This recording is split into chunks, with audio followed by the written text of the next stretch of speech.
जी ने संग्रहालय को बहुत अच्छे से अवलोकन किया है। निश्चित ही आपने यहाँ से जो ज्ञान जय श्री राम आगे चलकर वह आपने आपकी ज्ञान में जो है वृद्धि करेगा और उसका उपयोग आप अपने व्यवहारिक जीवन में कहीं ना कहीं के उपयोग में लेंगे। ठीक है, आपने यहाँ पर जिन जगहों का अवलोकन किया है ना, यहाँ हमारे शांति की जो तीनों धारा है देव शास्त्र वैष्णव, जो मैं आपको बताना चाहूँगा जो उज्जैन ही है ना। हमारा जो उज्जैन है ये प्राचीन काल से ही देव संप्रदाय का केंद्र रहा है। यहाँ पर भक्ति की भी स्थापना की गई है। तो एक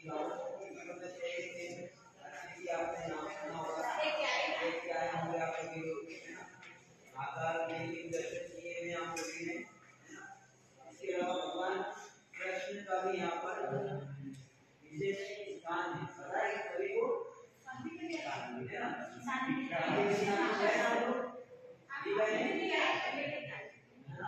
आप गए होंगे या जो नहीं गए हैं आप जरूर जाइए वहाँ पर।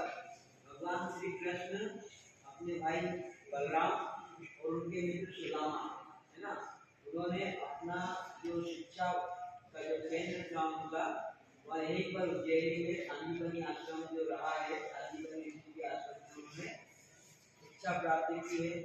14 प्रकार की विद्याएं और 16 प्रकार जो कलाएं हैं उनको यहाँ पर प्राप्त किया है ना। इसलिए उज्जैन भी महत्वपूर्ण केंद्र है। ठीक है, देव शास्त्र वैष्णव तीनों धर्म की प्रमुख नदी में से एक है ना।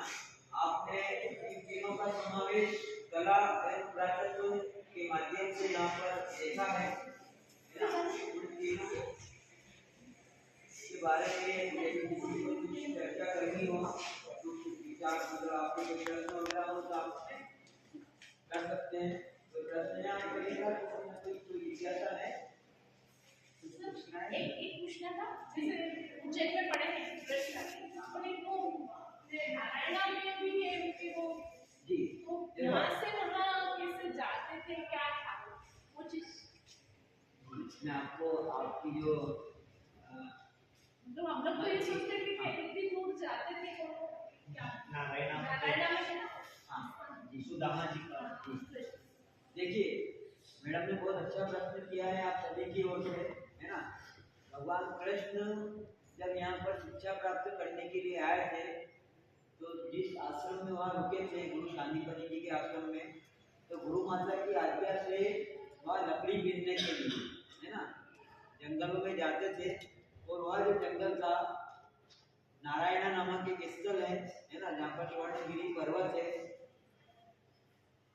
जब यहाँ से वह गए थे, यहाँ से मतलब लगभग 20-25 किलोमीटर की दूरी पर जंगल था, वहाँ पर ये लकड़ी बीनने के लिए जाते हैं।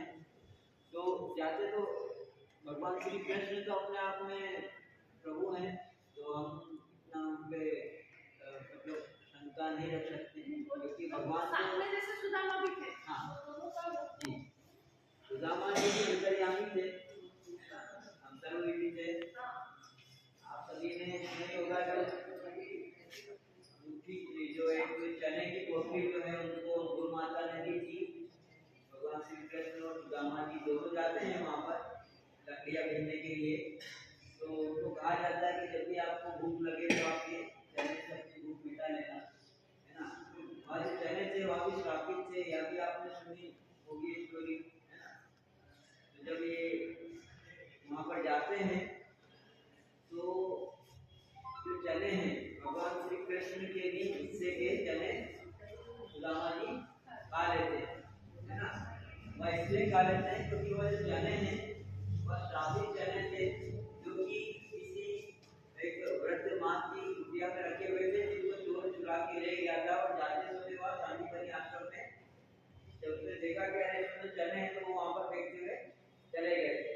जिसको गुरु माता ने किसी का दान समझ के जो है उठा के रख लिया था कि आगे चल के किसी न किसी को हम जो देते हैं उनको दे देंगे। तो वह चने जब उनको प्राप्त होते हैं भगवान श्री कृष्ण और सुदामा जी को ले जाते हैं।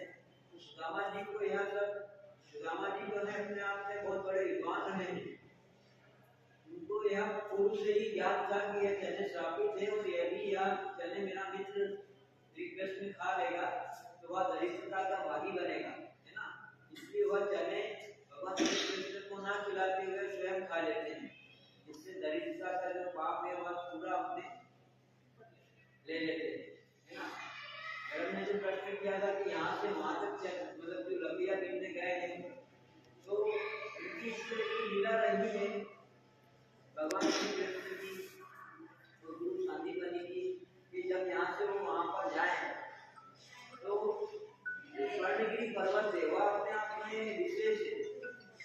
वहां पर जो पाषाण जो आप देखेंगे वहां का पाषाण, उसमें मणि या फिर जो रत्न जड़ित कह सकते हैं, वो बहुत ही सुंदर पाषाण वहां पर पाए जाते हैं उस पर्वत पर, जो कि स्वर्ण के समान है। सूर्य की किरणें उस पर पड़ती है तो स्वर्ण के समान वे प्रज्वलित होते हैं।